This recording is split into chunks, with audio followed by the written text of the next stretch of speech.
Hey, what's up everyone? In this video, we'll be talking about control flow statements, and to be specific, the break statements. So without much ado, let's dive in. So the break keyword is used to exit a loop immediately.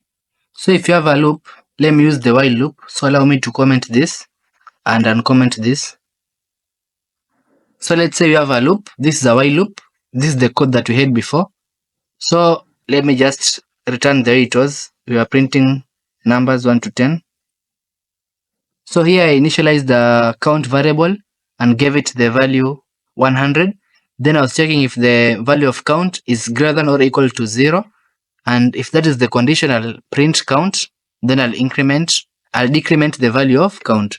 So we ran this code, but I'll just run it again to show those who are joining us now. If you are new, you have to know the loop before learning about the break. So in the previous video, we learned about the loop. Now learning about the break keyword in loops. Okay, so I have run this code and you have seen it will start printing numbers from 100 until 0. Okay, so you have seen that a break keyword is used to exit the loop. So you cannot just exit a loop. You have to put a condition before you exit, as you can see here in the notes. So here I can just put a condition. I can say maybe if the value of count is equals to, let's say 90.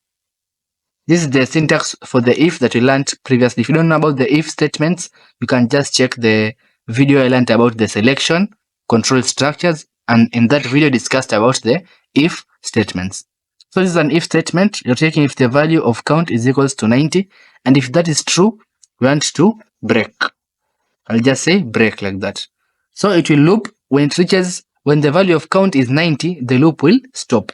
And that is the work of the break keyword, to stop the loop or to exit the loop. So if I run this code, it will start from 100 just as we saw, but when it reaches 90, it will stop. And that is how the break works. And we can make this one spicy. Maybe before the break, we can put a print statement here and say something like maybe, yay, we found it. Let's assume maybe it's a game, or maybe you're searching for a number, and let's say when you get 90, that's the number that you're looking for. Say maybe, yay, we found it. Something like that. So if you run this code again, it will just loop. When it reaches 90, it will just say, yay, we found it, and the code stops there. So yeah, that is it with the break statement. See you in the next video, we'll discuss about the continue statement. Peace out.